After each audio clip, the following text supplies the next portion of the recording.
Hey, Ryan. Thanks for joining us again today. How's your week been so far? And been busy, busy, busy. But Yeah, coming up on month end again. yeah. It's almost like every day is kind of month end. Sort of feels that way. Yeah, Like it's never ending month end, but that's a good thing for us. It keeps us all busy. So yeah, for sure. we're happy. That's good. I know that we talked a little bit earlier about, the probably the biggest question that we've been getting in the last week or two is all about forbearances. The questions I've been getting are a lot different than yours. So let's talk about why you're hearing about it and what impact it's been having for you. Yeah, so we're at kind of a critical stage here where a lot of these early forbearance offerings Mhm. are kind of coming to their first stage. So initially it was like 3 months and then they would extend another 3 months. Well, we're right at that level where November 1st, they got to make a payment. Yep. So now letters are going out to people that are in forbearance who've been in there maybe they're at the 6 month mark now and they're offering to do something with the loan. Yeah. Either you owe, $12,000 now, you haven't made your payments, or you owe, whatever the number is, Yeah. pay that. Or we're going to offer to put some of that money on the back end of the loan. We've seen that on several occasions. And so what we're getting now is we're getting a lot of requests from people that are going, hey, we know rates are low. We know we have equity in our house. We got to do something with it. November's, kind of right around the corner. Can you refi? Can you refi me in like 2 weeks and get this thing done so I don't have to make my payment in November, right? Mhm. The answer is no. No, you can't do that. So what I thought would be a good idea, let me explain from a lender's perspective, like what are we looking at to allow somebody to refi? And then you can touch on what somebody might want to consider doing if they don't think they're going to be out of the situation that they're in and they don't want to risk the equity position. So we can talk maybe about both those perspectives. Yep. Um, but from a refinance, so let's say somebody's in the middle of a forbearance, they call, they want to do a refi. If they want to go now on the Mhm. refi, they need to bring that loan current. So that means they need to make up any of those back payments that are due. They need to get those paid. We don't necessarily source those. So here's a trick. If you want to put them on a credit card, now you didn't hear me say credit card, but if you wanted to put them on a source of funds that are maybe not the most ideal or usually frowned upon in our lending industry, you can do that prior to application. As long as we do the application, we realize that the payments have been made. We're not really asking like how you made them. We don't ask on a regular refi how you made your last payment and so on. So we Mhm. don't do it on a forbearance. However, if you apply today and you're in forbearance and we have to have you bring that loan current, then we have to source those funds. So you need to make sure they're legitimate. They're not being borrowed from, your Uncle Roger and you're getting all that money to come in and pay that stuff. Yeah. So there's some specific guidelines that we have to follow for that. So let's just assume that somebody did bring those current. They're good to go right away. You can refinance and you're all good. Let's say the bank decided that they're going to offer to put all those payments on the back end of the loan and you don't have to make them. You're just going to pay them later down the road and you want to refinance. Well, if that happens, then we're okay with the refi as long as you've made 3 months payments consecutive. Okay, so let's say that you did that for October. Mhm. November 1st, you start fresh, you're going to make a payment. November, you make a payment. December, you make a payment. January, you make a payment. Now, February rolls around, you're okay for a refinance. Even if that money was tied in or thrown on the back end of the loan, you can do that refi. The Okay, months so leading up to November. If you had the forbearance correct. months So if, before. yeah, you're in forbearance maybe through the summer and then, even part of this first part of fall, Mhm. happen to get an offer to throw that money on the back end of the loan and not have to get current on all those payments, Mhm. right? Just defer them. That is okay to go ahead and do a new refi, but again, you have to make 3 payments current on it. So any kind of Okay. modification to those loan terms, the key is 3 consecutive payments. So that's kind of the trick. And one thing that we're kind of watching is, November is like the first kind of hard month that's a tell as to what's happening with these forbearances. Are they increasing? Are they going down? And we're actually seeing those numbers go down. They're going down quite a bit. So people are falling off of them and they're like, okay, we appreciated the support. Mhm. We're back to work. We found other means to make our payment, or we didn't need the forbearance in the first place. We just kind of had it there in case things got worse. and now we're going to go ahead and make our payments. So we're seeing a lot of people come off forbearance and then just go right back into making payments like normal. The other tell is in April. So April will really mark for the masses. It'll mark a 12-month forbearance timeline. So, so this is the first indicator, like what we can expect in the future. And April will be another one of those. And somebody certainly in this moment right now could ask for a 6-month extension and take them all the way out to April. And some of those that were in April that maybe they got a full year or they've applied at this point for a full year. So April will be the next timeline that we want to watch. But right now, this one actually looks okay. It looks better than we originally expected. We thought maybe some of these were going to go sideways and people were going to potentially, risk losing their home. But I think it's important to point out that the equity levels are really, really strong here. So it's not like, oh, I'm in forbearance, I'm in foreclosure. It's I'm in forbearance, have to look at another option. All that fails and I wait too long, I could be in foreclosure. And I think that kind of leads right into what you could talk about regarding like, what are other options aside from a refi? Yeah, for sure. So a lot of the question that I've been getting is, buyers being frustrated with there not being a lot of homes on the market, and like they're looking at this forbearance issue as, like a saving grace. Like, well, surely those are all going to foreclose and hit the market, right? I'm like, not really. Maybe, maybe not. And like you said, the number of homes that are in forbearance, that number is dropping, which is good. So it's not just going to be this like, oh, let's wait it out until all of those homes hit the market. And so, like you said, equity levels are at an all-time high. If you're in forbearance and you're not gonna be able to make your payments again, like you were before, then you probably should consider selling. And with that, like, if you can't continue to make the payments, you're probably not going to qualify for a refinance, right? If you could qualify for a refinance and stay in the house, that might be your best bet for sure. But if you can't make the payments and you can't qualify for a refi, then you should look at selling, so you don't lose all of that equity. I mean, the equity levels are crazy right now, which is good for everybody, right? And I think we had talked about this before about taking that equity and right now being this rare opportunity of people being able to hit the reset button for free and take the equity from their home, pay off any debts that they have outside of the house if they sell, and just reset all of that and have a cushion to move forward in life with. And why I said hit the reset button for free is it's not attached to a bankruptcy, right?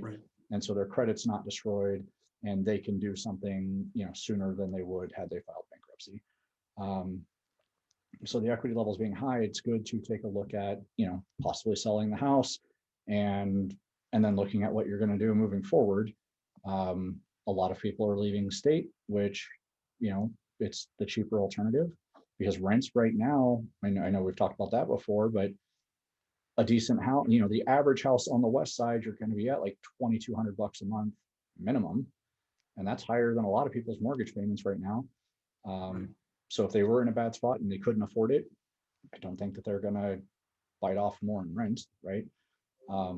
Anyway, so looking forward to selling would be a great option if they can't refinance.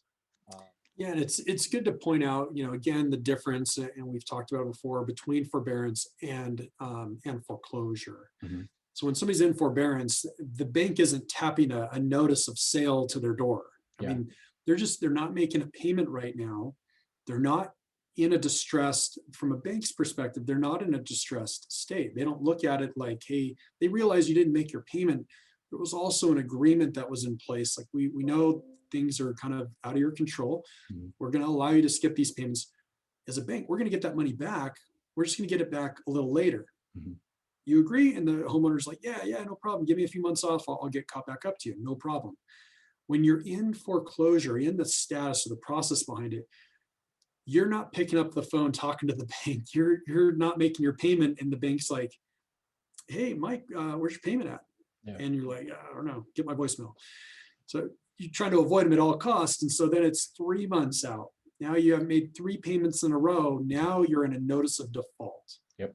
So now they're going to send a formal notice out to you to let you know, like, hey, just FYI, we haven't got 3 payments from you. Mhm. You're in default. Mhm. If you continue in this practice, we're going to sell your house. Like, Yep. sorry, I'm just trying to give you a heads up. That's kind of how that works. 6 months of missed payments, then what happens? You got 3 the months notice of later, sale. after that notice. Yep. Exactly. Yeah. So you got your notice of sale. Now your notice of sale is like, hey, heads up, final warning, on the 12th of whatever date, your home's going to be sold. You Mhm. got to call us. You got to figure this out. Either sell it, figure something out, right? Yep.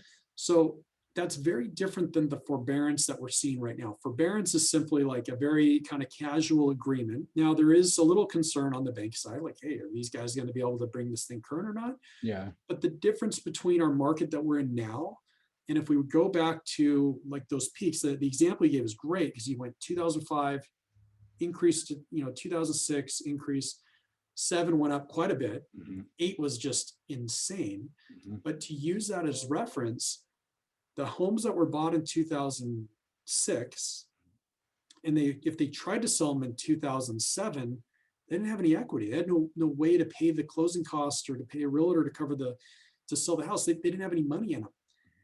The ones that bought in 2006 that tried to sell them in 2008, they didn't, like, maybe they broke even. They're like, nah, my friend made 100 grand on his house. I'm not breaking even to get rid of this thing. So they just hang on until all of a sudden now they're in the other way, right? So the Yep. equity position shifted. Today's market, somebody that bought 2 years ago, just based alone on the median sales price, like you mentioned, 10% in 1 year, that's just 1 year. So somebody in 19, they're technically in a position where they could sell and get out and maybe have a little bit of money in their pocket, right? Maybe not, they're not going to make a ton of cash, If they put nothing down. but they could If get out. had they put money down, they've got all that money left there. They'll get that money back. Exactly. So exactly. And remember, you mentioned it with the 80/20s and 100% financing in 2005, 2006, 2007. Those loans were made with no money down. So unless the house went up, they had no equity. Mhm. You have people that have put money down. At the very minimum, they're putting 3% down on these things. Mhm. So they're putting something down. So even if you bought in like a year ago, and all of a sudden now we have a pandemic upon us and you lost your job or you're out of work, you're not making the money that you used to, you technically have the room to probably sell it because of just the overall demand. Yep. So it's a very different market now than it was back in like 2006. And the reason that's important to kind of point out is that it doesn't mean that like next year we're going to go from 74 foreclosures to 7,000 foreclosures. That would be very, very unlikely that would happen. Yeah. And there's so many like backstops put in place that they kind of got out in front of this right now with the forbearance agreements and things like that, where there's, hey, take a year off, no credit hit. We understand it's out of your control. Those things were very, very strategically placed in the way to make sure that we didn't run into some kind of massive disaster.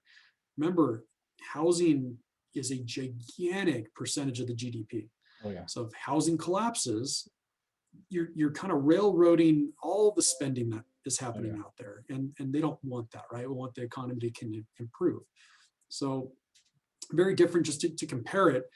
And I like the numbers that you had there because it's eye-opening. Like, if I heard 74 homes foreclosed this year, I'd go, wow, that's a ton. Yeah. It's really not. When you look back at 2007 and 8, you're like, wow, that's actually a ton. So Yep. Crazy. Anyway, anything else on the forbearance and refinance up front that maybe slipped your mind to begin with? no, I think that there's just a good general practice is if somebody is in a spot, or they know somebody who's in a spot, maybe just a little worried about what's going to happen, even if your job's okay, but Yeah. you're in the forbearance, you're just not quite sure what it's going to look like afterward. It would really be a pain to call your servicer and sit on hold for an hour or 2 hours, but you need to do it. You got to talk to them and find out, like, what are your plans after this forbearance? Are you going to add that money to the back end of my loan? Like, talk to the servicer and find out what's going on.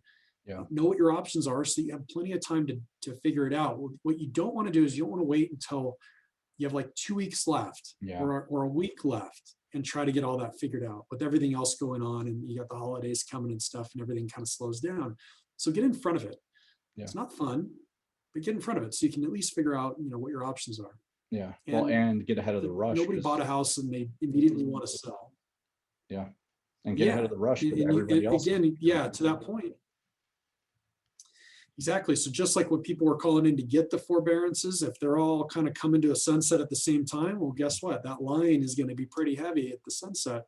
Yeah. So yeah, I expect longer than normal turn times to get in touch with somebody on the phone, but do it. You need to actually spend the time and do it. It's important. Yeah, it's gonna be like Black Friday, right? Those lines for that sunset forbearance. Yeah. One more thing that came to mind is I've had a few people, maybe in the last month or two, not in forbearance, but just selling, and it being so difficult to find somewhere to go. I've had 2 or 3 people just take early retirement. Like they had a year left or 2 years left, and instead of like staying in their fifth wheel or getting in a rental that was way more expensive than their house, they've got the money. They just took an early retirement and moved. And so maybe if people are in that spot where they're not going to be able to afford moving forward, if they're at that age range, if they're coming up on retirement, maybe that's an option too.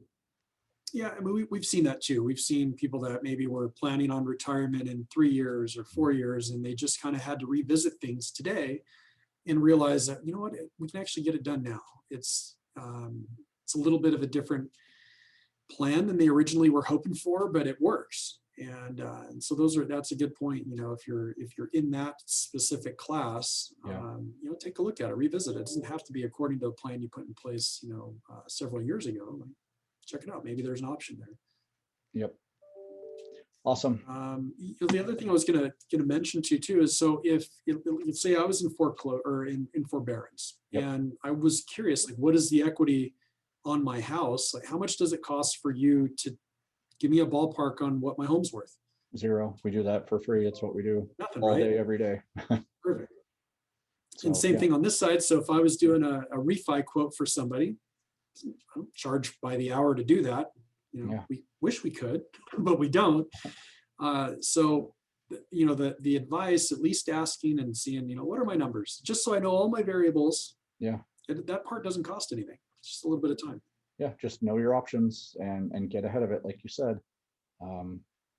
This could be some people's largest pivot, financial move that they would make in their lifetime. We just think about all the people, the 7,800 people that foreclosed.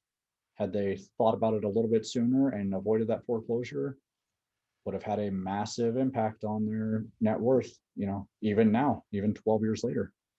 So yeah, people should really be thinking about Big that difference. and asking the questions, and whether it's refi or sell or whatever, just know what your options are and what impact that'll have. And then the customer, figure out what the best plan of action for you is. But reach out and get the answers to the questions. Or if you don't know what questions to be asking, call and we'll help walk you through that thought process as well. And we probably have a few questions you should be asking, right? We can kind of get you to think this certain way. So For sure.